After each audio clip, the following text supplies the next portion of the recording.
Douglas Haig's story began in the city of Edinburgh on the 19th of June, 1861, in the heart of the Victorian era. Britain stood at the zenith of its global power, a sprawling empire that stretched across continents.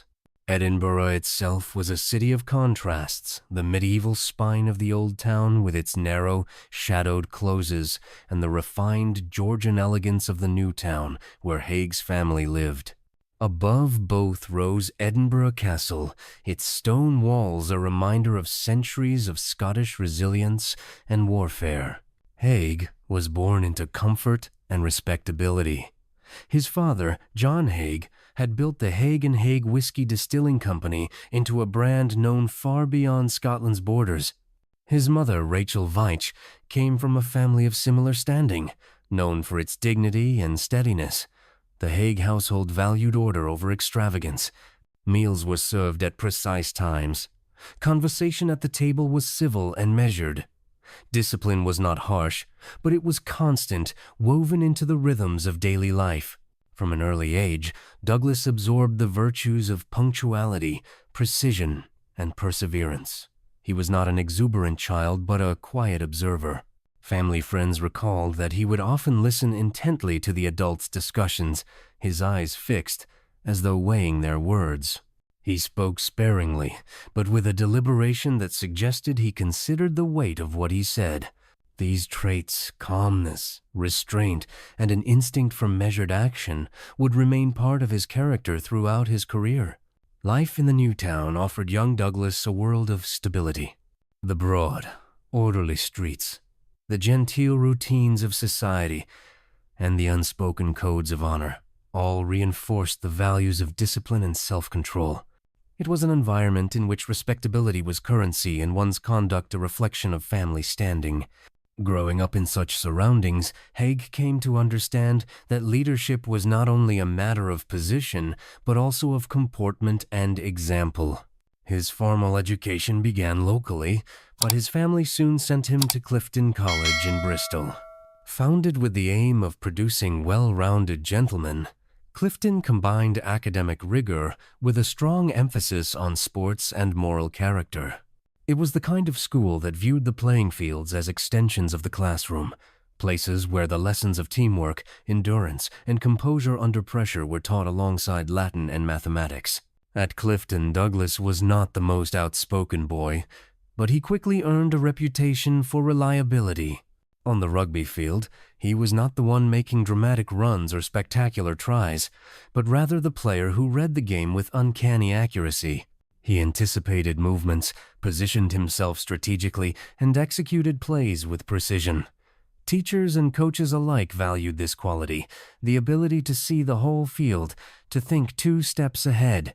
One autumn term, a violent storm swept through and damaged the rugby pitch days before an important match. While many students grumbled, Douglas volunteered to help repair the ground. Working alongside the groundskeepers, he spent hours in the cold, ensuring the pitch was ready on time.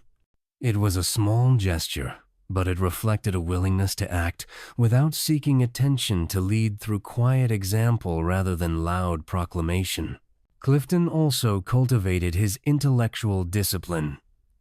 Haig applied himself methodically to his studies, producing essays noted for their structure and clarity. He preferred accuracy to flair, substance to showmanship.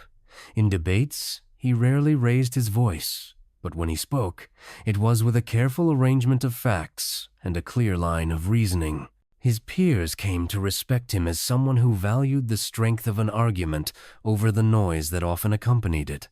By the time Douglas left Clifton College, the foundation of his character was set.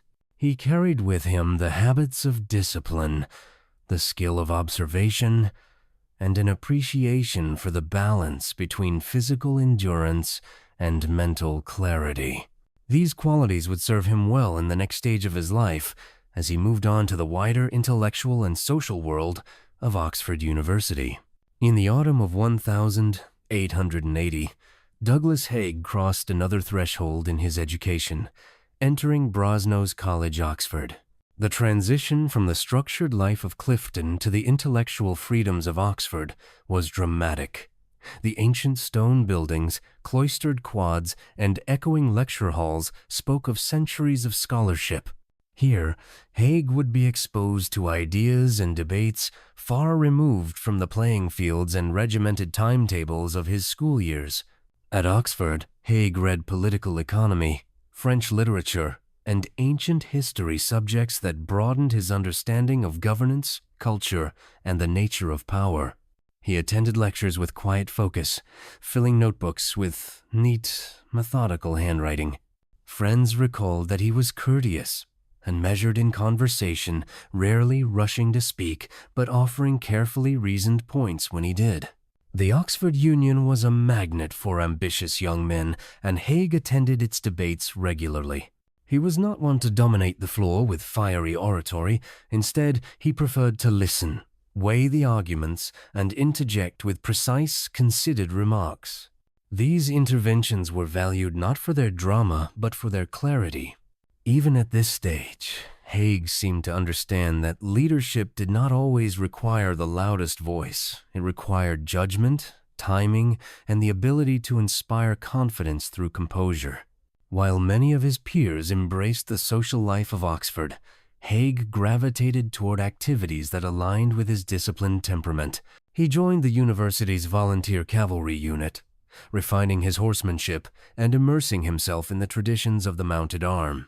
Long afternoons were spent in the saddle, perfecting control and balance, learning to anticipate the reactions of both horse and rider. These skills would later become part of his military identity, particularly in his early cavalry service. In 1884, after completing his studies, Haig was accepted into the Royal Military College at Sandhurst, the final crucible that would turn him from a gentleman into an officer. Life at Sandhurst was rigorous and exacting. Days began with early morning drills on the parade ground, where every movement was measured and every command sharp. Cadets were schooled in tactics, military history, equestrian skills, and the use of weaponry. Haig excelled in riding, becoming one of the most accomplished horsemen of his class. He was equally proficient in fencing, where his ability to read an opponent's intentions set him apart. In both disciplines, his strengths were the same: patience, observation, and calculated action. One of the most telling moments of his time at Sandhurst came during a field exercise. Cadets were tasked with leading a small patrol through difficult, unfamiliar terrain. While others rushed ahead, eager to impress with speed, Haig took time to study the map, question his scouts, and assess the ground. His patrol reached the objective without casualties, earning praise from his instructors. It was a small scenario, but it demonstrated his preference for preparation over impulse, a principle that would guide his leadership in far greater arenas.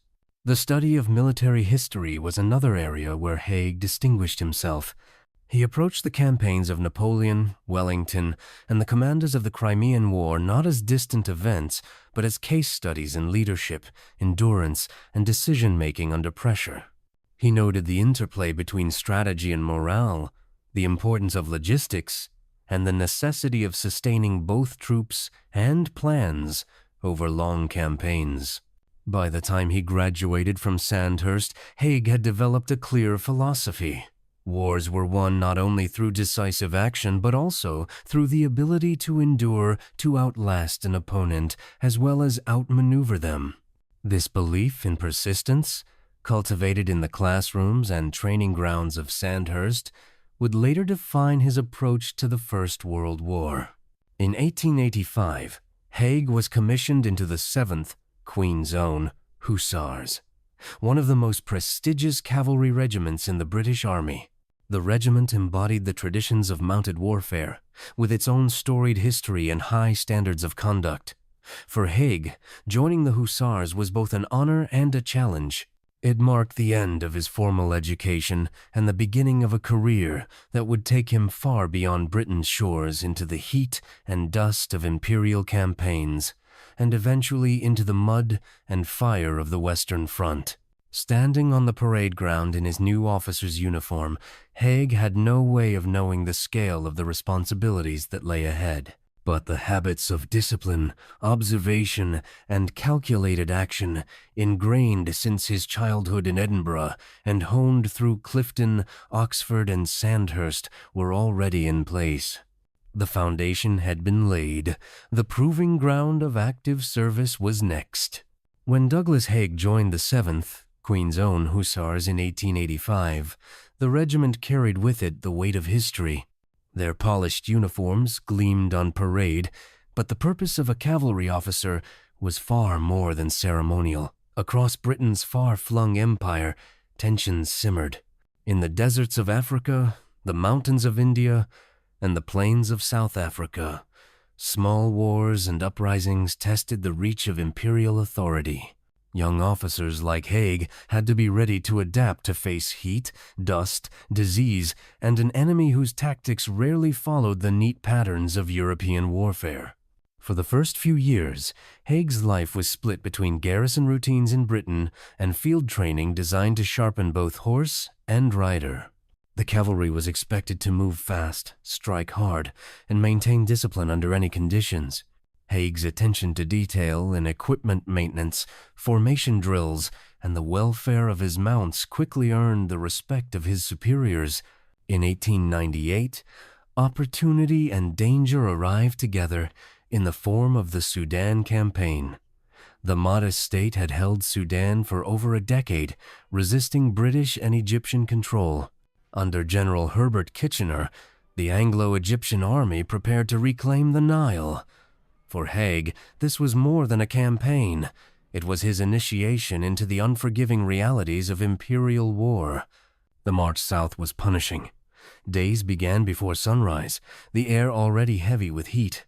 Columns of infantry, cavalry, and camels stretched across the desert, each step raising fine dust that clung to skin and uniform.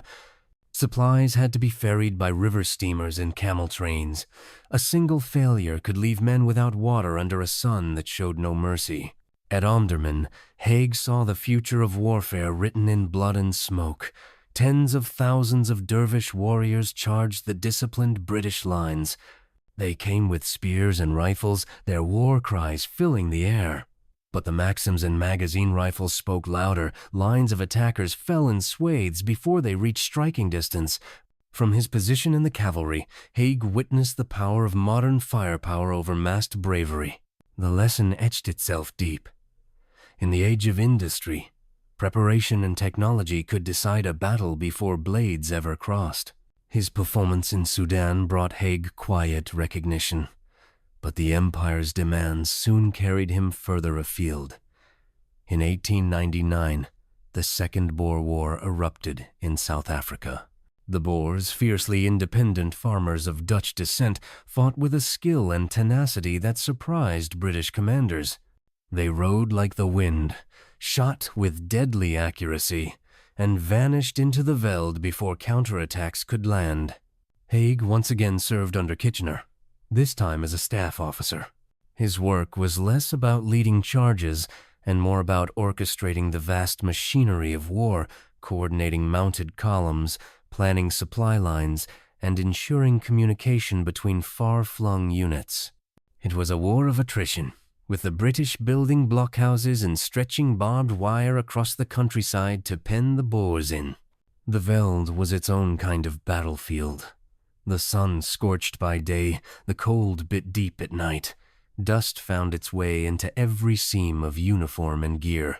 Horses wore thin from endless patrols. Men from both sides endured hunger, thirst, and exhaustion. Haig's meticulous care for logistics, ensuring food, water, and ammunition, reached even the most remote detachments, made him invaluable. By the war's close in 1902, Haig had seen two utterly different kinds of conflict. Sudan had been decided in hours by overwhelming firepower. South Africa dragged on for years against an elusive foe. Both taught him that victory demanded more than courage. It required planning, adaptability, and above all, endurance. Back in Britain, Haig's name was associated with efficiency and competence. He took up posts influencing cavalry training, advocating for the integration of modern firearms and reconnaissance into mounted doctrine. The romantic image of the cavalry charge was fading, replaced by the reality of reconnaissance, screening, and rapid exploitation roles in which speed and firepower had to work hand in hand. Yet, even as Haig refined his ideas, the nature of war was shifting. Across Europe, new alliances were forming, and armies were rearming on an unprecedented scale. The balance between mobility and firepower, offense and defense, was about to be tested in a crucible far greater than anything he had faced in Africa. The next battlefield would not be a colonial frontier, it would be the heart of Europe itself. The dawn of the 20th century brought with it a new kind of tension. Europe's great powers, Britain, France, Germany, Russia, and Austria-Hungary, were bound together in a web of alliances and rivalries. Industrial progress had transformed armies. Bolt-action rifles, quick-firing artillery, and machine guns promised unprecedented rates of fire. Railways could move divisions in days, and the telegraph could transmit orders across continents. But this same technology made war both more likely and far deadlier. In Britain, the lessons of the Boer War had stung. The Empire had ultimately prevailed, but the conflict had exposed weaknesses: poor marksmanship among infantry, inadequate reconnaissance, and sluggish logistics. Reform was inevitable. The War Office began reshaping the army for a potential European war, even as many politicians clung to the belief that Britain's main role would remain overseas, policing the empire. For Douglas Haig, the years after 1902 were a period of steady ascent. Recognized for his efficiency and grasp of both strategy and logistics, he was appointed to key staff positions. As Inspector of Cavalry, he championed the modernization of Britain's mounted arm. He pushed for better training, improved marksmanship, and the integration of machine guns and reconnaissance into cavalry doctrine. To Haig, the cavalry still had a place on the modern battlefield, not as a relic of the past, but as a mobile force capable of exploiting breakthroughs, screening movements, and gathering intelligence. Haig's influence grew further when he became Director of Military Training at the War Office. Here, he had a hand in shaping the instruction of the entire British Army. He emphasized discipline, physical fitness, and the ability to operate under the stresses of prolonged campaigns. These were the qualities he had valued since Clifton and Sandhurst, now applied on a national scale. By 1906, Haig had been promoted to Major General. His reputation among fellow officers was mixed but undeniable. Supporters saw him as a man of order, precision, and unwavering resolve. Critics found him aloof, perhaps too rigid in his thinking. Yet even those who disliked his manner could not deny his skill in organization and his talent for preparing men and material for the demands of war. In 1909, Haig took command of the 1st Cavalry Division. Under his leadership, the division conducted large-scale maneuvers, testing the coordination between cavalry, artillery, and infantry. Haig encouraged realistic training, often holding exercises in poor weather to simulate campaign conditions. A commander, he remarked to his staff, must be as comfortable in rain and mud as in the sunlight of parade. By 1910, as tensions in Europe deepened, Haig was promoted again, this time to Lieutenant General. He was given command of Aldershot Command, Britain's principal field force in peacetime and the nucleus of what would become the British Expeditionary Force, BEF, in wartime. The posting placed him at the heart of Britain's military readiness. At Aldershot, Haig refined his skills in mobilization. He worked to ensure that units could be made ready for deployment at short notice, that supply lines were mapped and tested, and that communications between divisions and corps were efficient. In war, he knew, The first days could decide the fate of a campaign, and he intended for Britain's army to be prepared from the outset. Meanwhile, the geopolitical climate grew more dangerous. The Anglo-German naval race had escalated, with dreadnought battleships multiplying on both sides. In the Balkans, small wars threatened to draw in the great powers. Military attachés and intelligence officers sent back reports warning that any European conflict would likely involve mass mobilization and trench lines stretching for miles. In 1912, Haig took command of one corps, one of the key formations designated for the BEF. The role was the culmination of decades of preparation from his early days in Edinburgh, through the deserts of Sudan and the veld of South Africa to the parade grounds of Aldershot. He was now one of the most senior and experienced officers in the British Army, directly responsible for thousands of men who might soon be called upon to fight in Europe. Haig's relationship with the political and military leadership was complex. He worked well with some, such as Lord Haldane, who had spearheaded army reforms, but clashed with others over questions of doctrine and readiness. His belief in discipline, thorough preparation, and the offensive spirit sometimes put him at odds with those advocating more cautious strategies. By the summer of 1914, Europe was a powder keg. The assassination of Archduke Franz Ferdinand in Sarajevo would soon ignite the First World War. As the BEF prepared to cross the Channel, Haig stood on the cusp of the challenge that would define his career and his legacy, a war unlike any the world had ever seen. When war erupted in August 1914, the British Expeditionary Force, BEF, was small compared to the massive armies of France and Germany, but it was highly trained and professional. Douglas Haig, commanding I Corps, was one of the most senior field commanders under Sir John French. His corps was a key part of the force that crossed the Channel to meet the German advance through Belgium.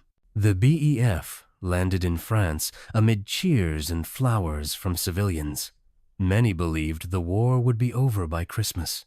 But Haig and other veterans of imperial campaigns knew the truth: modern war would be longer, harder, and far deadlier than most imagined. The first major clash came at Mons on the 23rd of August 1914. Dawn broke over the canal, the still water reflecting a pale summer sky. Haig's I Corps was positioned on the right flank. From early morning, the rumble of artillery grew louder until it was a constant thunder. German infantry, advancing in disciplined waves, moved toward the British positions. Haig's orders emphasized controlled fire. Every round must count. The regulars of the BEF, firing their rapid, aimed volleys, tore gaps in the German ranks. Veterans later claimed the fire was so intense the enemy thought they faced machine guns. Yet numbers told their own story. The Germans brought more guns, more men, and pressed forward relentlessly. By late afternoon, Haig knew that to stay risked encirclement. At nightfall, under the cover of darkness, the order to withdraw was given. The retreat from Mons was a test of endurance. For 2 weeks, the BEF fell back southward, fighting rearguard actions to buy time. Roads were choked with troops, guns, wagons, and refugees. The summer heat turned to drenching rain, then back to heat again, sapping the men's strength. Food was scarce, and sleep came only in stolen minutes. Haig's task was to keep his corps intact to prevent the retreat from becoming a rout. He rode constantly along the line, issuing orders, encouraging exhausted soldiers, and making sure no unit lost contact with its neighbors. The retreat ended with the Allied counterattack at the Marne in early September. Haig's corps, alongside French and British forces, helped push the Germans back. But instead of collapse, the enemy dug in. What followed was the race to the sea, both sides trying to outflank the other, stretching the front northward. In October, Haig's I Corps entered the maelstrom of the First Battle of Ypres. The weather turned cold and wet, the ground becoming a churned mass of mud. The Germans launched repeated assaults, determined to break through to the Channel ports. Haig's sector bore wave after wave of attacks. Shells exploded with deafening force, throwing mud and shrapnel in all directions. Machine guns chattered without pause, and the air was filled with the smell of cordite and the cries of the wounded. Haig moved along the trenches, speaking briefly with officers and men, his presence a steadying influence amid the chaos. He ordered the line held at all costs, knowing that a breach here could unravel the entire Allied position. Units fought until they were shadows of themselves, battalions reduced from hundreds of men to a handful. Reinforcements were scarce. The survivors held on by sheer willpower. By late November, the battle ground to a bloody halt. The front solidified into an unbroken line of trenches from the North Sea to Switzerland. The war of movement had ended. Haig's corps had held, but the cost was staggering. The professional corps of the BEF, the Old Contemptibles, was gone, replaced in the months ahead by volunteers and reservists. The winter of 1914-1915 brought new challenges. Trenches flooded in the rain. Men stood for hours in icy water, and frostbite was common. Shelling was constant, and snipers watched for the slightest movement. Haig pushed for better trench construction, improved drainage, and more reliable supply routes. He also began considering how to break the deadlock, studying maps, noting weak points, and pressing for more artillery support. Even under Sir John French's overall command, Haig's reputation grew. His discipline, organization, and unflinching resolve made him a natural candidate for higher command. By the spring of 1915, with the war expanding and demands on the BEF increasing, Haig's role would soon change. Within months, he would rise to command the entire BEF, stepping into a position that would bring both historic victories and lasting controversy. In December 1915, Douglas Haig succeeded Sir John French as Commander-in-Chief of the British Expeditionary Force. The appointment came at a critical moment. The Western Front had been locked in stalemate for over a year, with both sides entrenched in lines stretching from the Channel to Switzerland. Haig inherited not only the responsibility for hundreds of thousands of men, but also the daunting task of finding a way to break the deadlock. Haig believed in maintaining the offensive spirit. He argued that only by keeping relentless pressure on the enemy could the Allies hope to win. Yet he was no reckless gambler. Preparation, he insisted, was the foundation of success. Throughout early 1916, he focused on strengthening the BEF's artillery, logistics, and coordination. The strategic situation worsened in February 1916 when the Germans attacked Verdun. To relieve pressure on the French and weaken the enemy, the Allies planned a major offensive along the Somme River. Haig's role was central. The British would take the lead in the north, the French in the south. In the months before the attack, the quiet fields of the Somme were transformed. New trenches snaked across the countryside. Ammunition dumps, medical stations, and gun batteries multiplied. Over 1.5 million shells were stockpiled. Haig ordered a week-long bombardment to obliterate German defenses before the infantry advanced. Many soldiers believed the artillery would wipe out all resistance. On the 1st of July 1916, as dawn light crept over the front, the guns fell silent. Whistles blew, and tens of thousands of men clambered over the parapets. For a moment, the battlefield was eerily still. Then came the staccato chatter of machine guns. German defenses, dug deep in concrete bunkers, had survived the bombardment. Barbed wire lay tangled and uncut. Advancing in long lines under the weight of heavy packs, British troops were scythed down in open ground. Accounts tell of men walking forward into storms of bullets, comrades falling on either side. In some units, every officer was hit within minutes. The air was filled with the screams of the wounded, the crash of shells, and the acrid smell of gunpowder and blood. By nightfall, The British had suffered nearly 60,000 casualties, the worst single day in the army's history.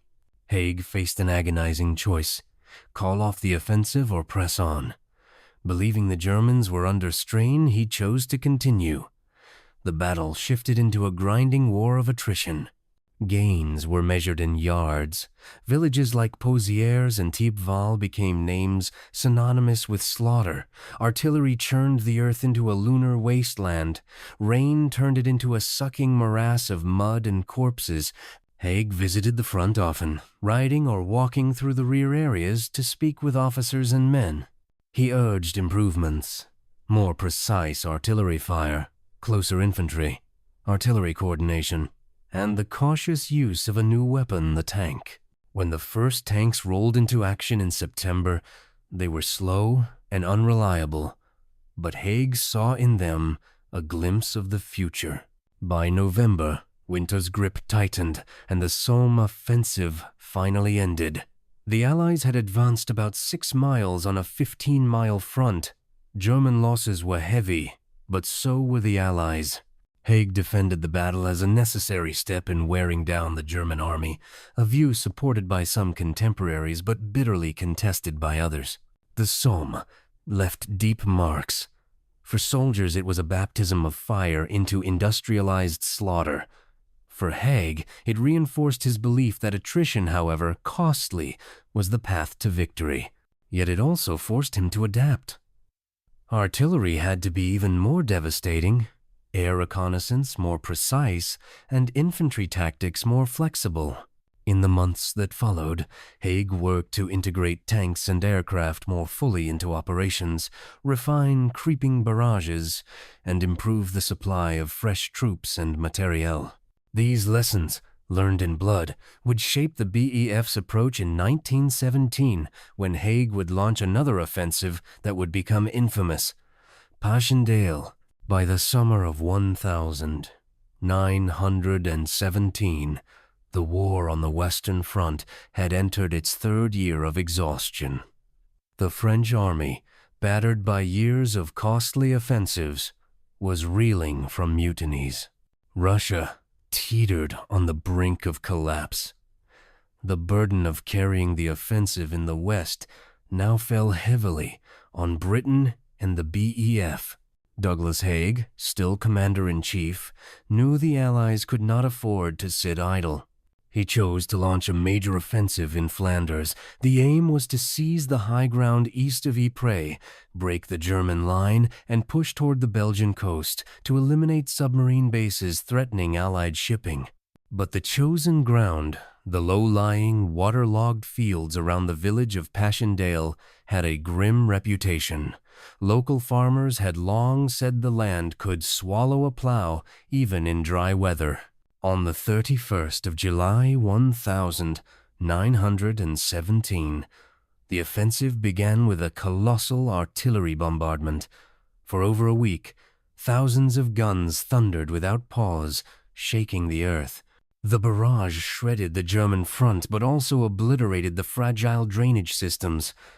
When the summer rains came, they fell on a battlefield already churned to pulp. The ground dissolved into a sucking mire. When the infantry advanced, they moved into a world stripped of color, just mud, water, and shattered timber. Shell craters became ponds, some wide enough to swallow a cart. Wounded men who fell into them often drowned before help could arrive. Rifles clogged with filth, boots were pulled from feet by the mud. Machine guns, hidden in pillboxes of reinforced concrete, commanded deadly arcs of fire. Haig visited forward positions, walking in knee-deep sludge, speaking to officers who clung to their men's morale in conditions few could imagine. The progress was painfully slow. Villages marked on the map were no more than piles of rubble. German counterattacks came swift and fierce, often under skies so low and gray that aircraft could not fly to spot for the artillery.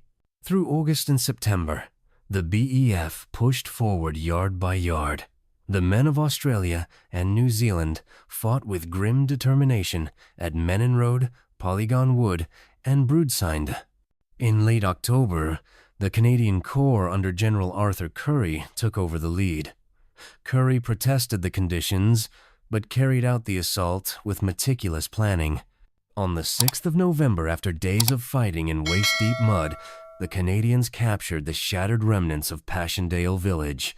The victory was symbolic, the cost staggering, around 275,000 British and Dominion casualties. Critics in Britain and abroad accused Haig of sacrificing too much for too little. He defended the battle as necessary to weaken German reserves before the decisive year to come. The winter of 1917-1918 brought no respite. With Russia out of the war, Germany redeployed divisions to the Western Front. In March 1918, they struck with the Spring Offensive. The attack smashed through Allied lines, forcing the BEF into a desperate fighting retreat. In his backs to the wall order, Haig told his soldiers that the fate of the British Empire depended on their stand. The line held, but barely. By summer, the tide turned. On the 8th of August, 1918, the Allies launched the Battle of Amiens, the opening of the 100 Days Offensive. Tanks, aircraft, and artillery worked in close coordination. German positions collapsed in hours.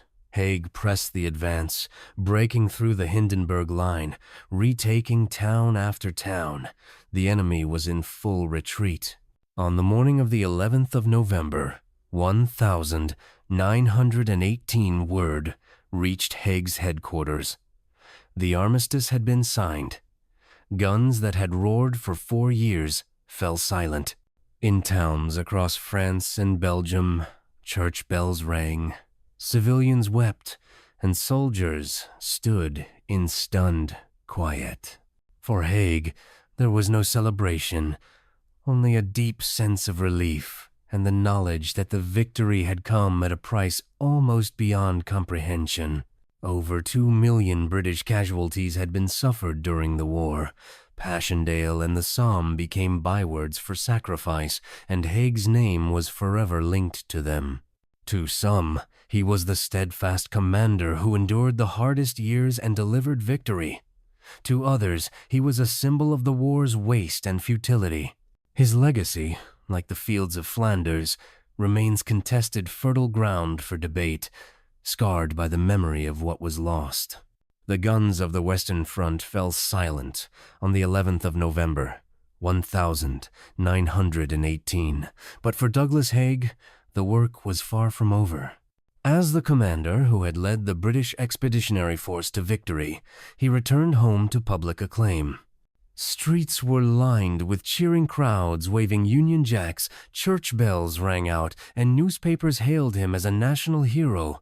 King George V promoted him to the rank of Field Marshal and later created him Earl Haig, recognizing his service to the Empire.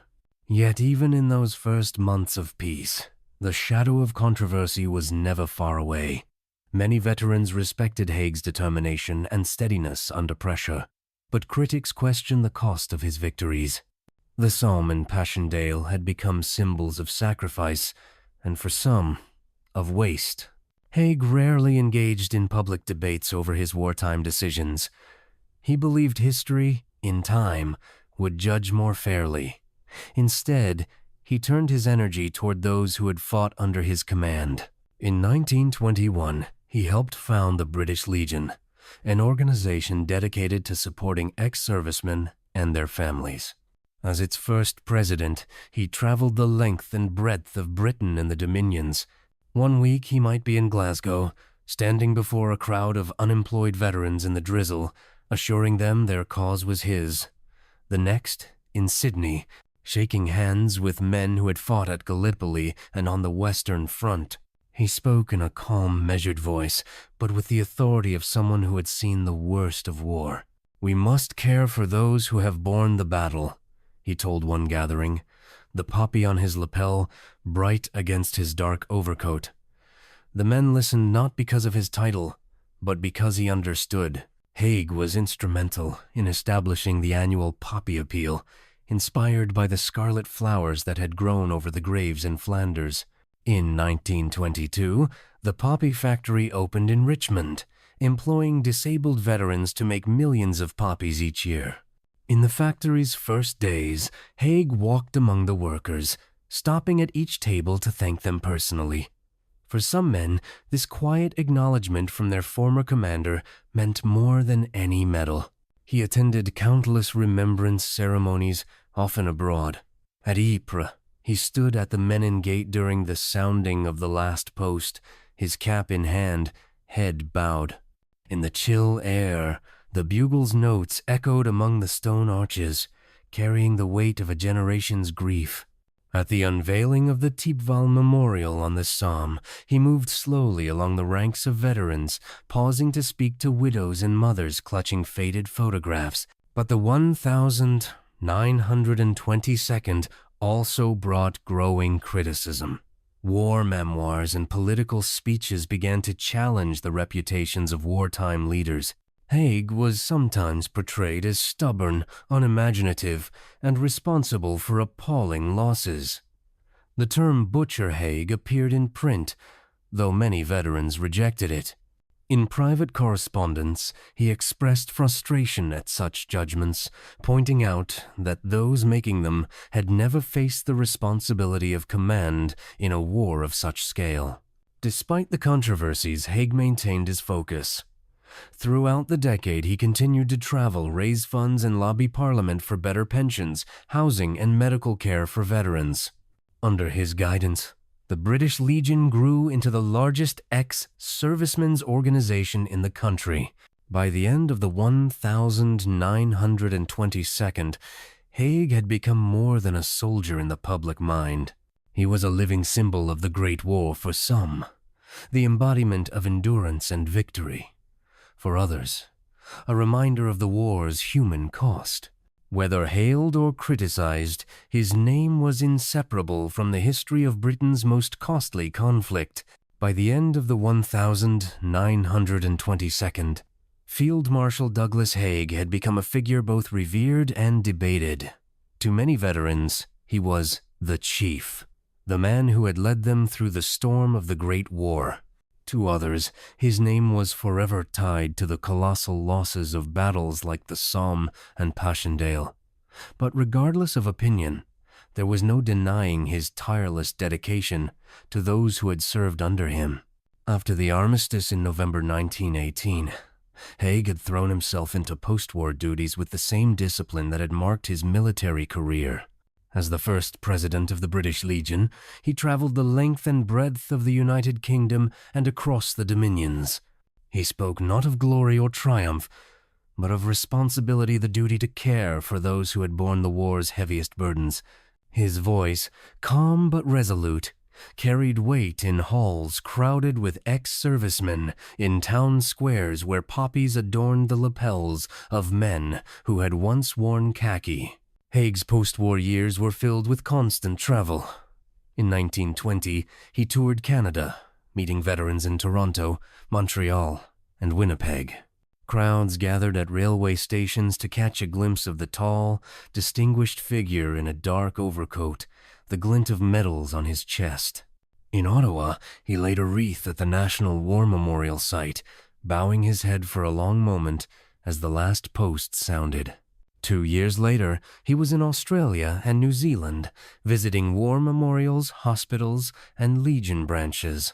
Everywhere he went, he pressed the same message, that a nation's gratitude must be measured not in words, but in tangible support, housing for the homeless, pensions for the disabled, jobs for those able to work. His advocacy helped shape government policy, though often he had to battle bureaucracy and political reluctance. Haig was also central to the establishment of the poppy appeal. Inspired by the flowers that had bloomed across the battlefields of Flanders, he saw in them a simple, powerful symbol. In 1922, the poppy factory in Richmond opened, employing disabled veterans to produce millions of poppies for Remembrance Day. Haig visited the factory often, walking among the work tables, speaking quietly with the men, many of whom had lost limbs or suffered wounds that would never fully heal. Despite his heavy public schedule, Haig maintained a private reserve. Those close to him described a man of strict routine, early rising, careful attention to correspondence, and daily walks.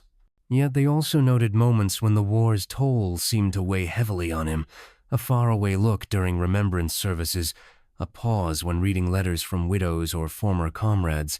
By the mid-1922nd, his health began to decline. Years of relentless work, wartime stress, and extensive travel had weakened his heart. Friends and family urged him to slow down. But Haig resisted. "There is still work to be done," he told a colleague when advised to rest. "These men gave their youth.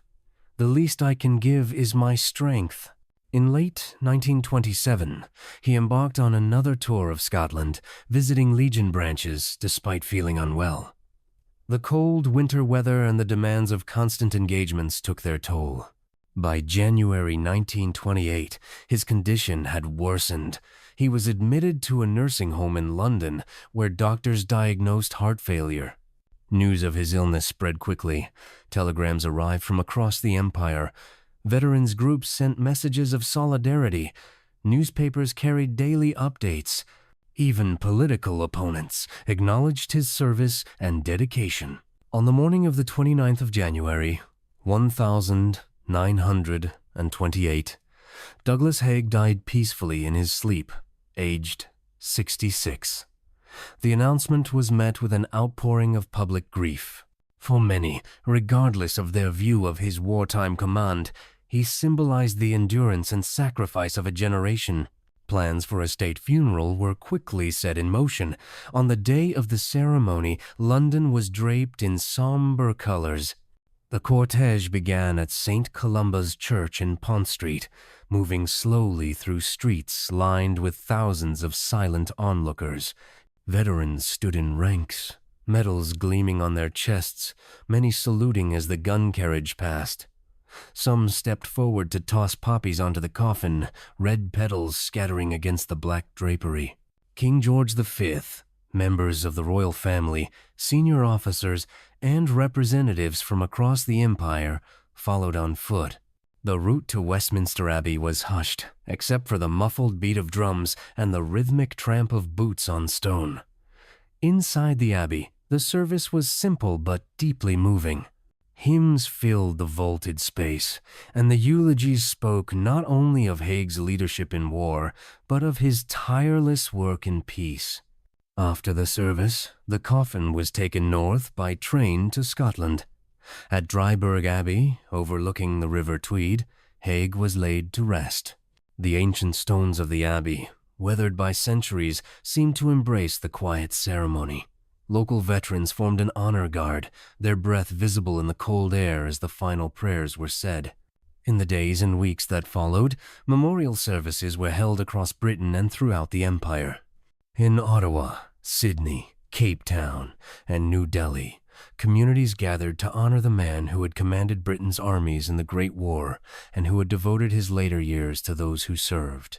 Haig's death did not end the debate over his legacy. Tributes from veterans spoke of his loyalty, his visits to the front, and his concern for the welfare of his men. Critics continued to question his wartime strategies, pointing to the staggering casualties of the Somme and Passchendaele. But even among his detractors, there was acknowledgement of his commitment to the cause of ex-servicemen. In the end, Douglas Haig's later years were defined not by the battles he fought in France and Belgium, but by his campaign for the men who had fought them. His funeral, one of the largest in Britain since the war, symbolized the complex place he held in the nation's memory, a commander, a campaigner, and a man who, for better or worse, had shaped the course of history. Douglas Haig's name has occupied a unique place in British military history. Few commanders have been so celebrated in their lifetime and so contested in the decades that followed. Assessments of his career have swung like a pendulum from the hero who led Britain to victory to the butcher accused of sacrificing a generation in the mud of France and Flanders. The truth, as many historians acknowledge, is more complex. In the immediate aftermath of the First World War, Haig's public image was largely positive. The British Empire had emerged victorious, and the enormity of the task he had faced was understood by those who had seen the war's scale firsthand. His dignified bearing, coupled with his post-war work for veterans, reinforced the image of a man of duty and honor. Yet the interwar years brought new perspectives. Memoirs from wartime political figures, including Prime Minister David Lloyd George, criticized Haig's strategic judgment. Lloyd George accused him of clinging to outdated tactics and failing to grasp the realities of modern warfare. Such accounts painted a picture of a commander slow to adapt, one whose belief in the offensive spirit blinded him to the human cost. The publication of official histories in the 1922nd and 1932nd did little to resolve the debate. Some military historians argued that Haig had been handed an impossible task to break a well-prepared enemy on a fortified front stretching hundreds of miles. They contended that the war's attritional nature was dictated as much by industrial firepower and the balance of forces as by any individual commander's choices. The Second World War brought a new generation of officers and analysts, many of whom looked back on the First World War as a lesson in what to avoid. The battles of the Somme and Passchendaele became cautionary tales. Popular histories, often written for a public still grappling with the loss of another war, tended to emphasize the futility and horror of trench warfare. In this climate, Haig's reputation suffered. The term "lions led by donkeys," suggesting brave soldiers led by incompetent generals, gained currency, though it was never applied solely to him. In the 1962nd and 1972nd, the rise of social history brought the voices of ordinary soldiers into focus. Memoirs, letters, and oral histories painted vivid pictures of life in the trenches.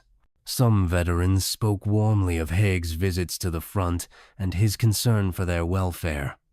Others saw him as remote, a figure in headquarters far from the mud and danger. Television documentaries and plays such as "Oh, What a Lovely War" cemented the image of First World War generals as callous and out of touch. From the 1982nd onward, revisionist historians began to re-examine Haig's record. Scholars like John Terrain and Gary Sheffield argued that while his methods were costly, they were ultimately effective in wearing down the German army. They pointed to the 100 Days Offensive of 1918, a series of rapid, coordinated Allied advances, as evidence that the BEF under Haig had learned and adapted. This view suggested that the earlier battles, however bloody, were part of a long, brutal learning curve in industrial warfare. The debate has also been shaped by changing attitudes toward war itself. In the immediate post-war years, the sacrifices of the First World War were framed in terms of national survival and imperial duty. By the late 20th century, a more skeptical view of military authority and the purpose of war had taken root, leading to harsher judgments of leaders like Haig. Modern military analysis often takes a balanced approach. It recognizes that Haig was a product of his time, a cavalry officer trained in the doctrines of the late 19th century, confronting the unprecedented realities of machine guns, barbed wire, and mass artillery. His belief in the offensive was deeply rooted. Yet, he also oversaw innovations. The integration of tanks, creeping barrages, and air reconnaissance into large-scale operations. Critics focus on the scale of casualties in battles such as the Somme and Passchendaele, arguing that the gains were disproportionate to the losses. Supporters counter that Germany too suffered heavily, and that the pressure of these battles was essential to wearing down the enemy's capacity to resist in 1918. Beyond strategy, Haig's legacy is shaped by his post-war work. The creation of the British Legion, the Poppy Appeal, and his relentless advocacy for veterans have left an enduring mark on British society. Even those who question his wartime decisions often acknowledge this contribution. Today, Haig's name appears on memorials, barracks, and streets, yet his statue in Edinburgh and other public spaces sometimes draws controversy. Debates over his legacy continue in classrooms, books, and documentaries. For many, he symbolizes the contradictions of the Great War, the endurance and determination that led to victory, and the immense human cost that victory required. In assessing Douglas Haig, one must weigh the context of his time, the nature of the war he fought, and the outcomes he achieved. His story is not one of simple heroism or villainy, but of a commander navigating the deadliest conflict the world had yet known, a man whose decisions shaped history and whose legacy will likely always be debated. In the long shadow of the First World War, Douglas Haig remains one of its most enduring and polarizing figures. His life's arc from the quiet streets of Edinburgh to the mud-choked battlefields of France and Belgium, from the cheers of victory parades to the contested pages of history books, reflects the complexity of the war itself. Haig's journey was shaped by the values of his time: discipline, duty, and the belief in the offensive spirit. Trained in the cavalry traditions of the late 19th century, he faced a conflict that rendered much of that training obsolete. The industrialized slaughter of the Western Front demanded adaptation on a scale no general had ever confronted. In this crucible, Haig's strengths and limitations were laid bare. At the Somme in 1916 and Passchendaele in 1917, his commitment to sustained offensives came at an appalling human cost. The casualty lists shocked the nation and fuel debates to this day. Yet these same battles also bled the German army, wearing down its reserves and eroding its capacity to wage war.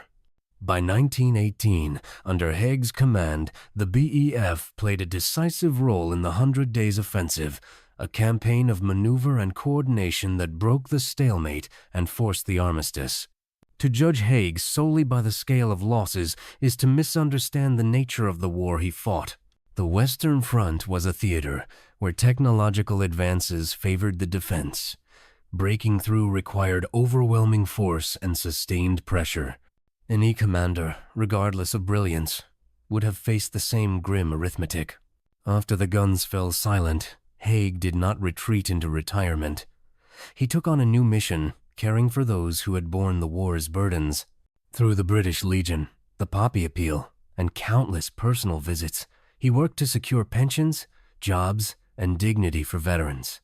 This post-war service softened some criticisms, even among those who had opposed his strategies. Haig's legacy is thus twofold. As a general, he embodies the paradoxes of the Great War, the determination that led to victory, and the relentless grind that exacted such a price. As a post-war leader, he represents compassion and loyalty to those who served. Both sides of this legacy are essential to understanding him. In memorials and statues across Britain and the Commonwealth, Haig stands in bronze and stone, his expression stern, his figure upright. For some, these monuments honor a commander who held firm in the face of unprecedented challenges. For others, they are reminders of the war's human cost and the controversies it left behind. History rarely offers simple verdicts. Haig's story is not one of unqualified triumph or unmitigated failure. It is the story of a man navigating the deadliest conflict the world had yet seen, making decisions under pressures few can imagine, and living with the consequences for the rest of his life. As the years pass, the debate over Haig's place in history continues. Each generation interprets him through the lens of its own values and understanding of war. What remains constant is the scale of his impact on the outcome of the First World War, on the lives of millions who fought under him, and on the shape of remembrance in Britain and beyond. In the end, perhaps the fairest reflection is one that acknowledges both the cost and the achievement. both the flaws and the virtues. Douglas Haig was, above all, a man of his time, a soldier shaped by the world he knew, thrust into a war that defied all precedent and remembered in ways as complex as the conflict itself.